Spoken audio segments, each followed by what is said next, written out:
位觀眾，大家好，我係波叔 Uncle Bon， 卡卡利嘅地產經紀。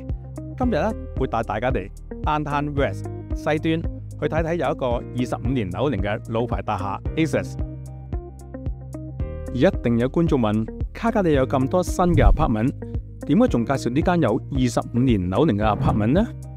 Access 係溫哥華著名建築商 Bossa 起嘅。Access 有一個無可代替嘅位置。1分鐘就行到思村站，同埋呢度係屬於 free zone， 即係話由呢度坐思村去 Downtown 係唔使俾錢嘅，最適合去 Downtown 返工嘅上班一族。單位面積呢有834尺，2睡房2廚廁，所有家電呢都係新添置嘅。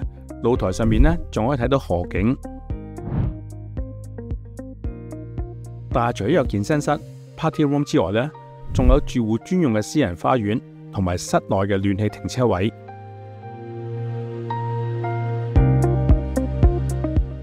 呢個 apartment 呢，叫價只係35萬啫。如果大家有興趣或者想約我嚟睇樓，歡迎聯絡我。多謝大家收睇，我哋下一集再見。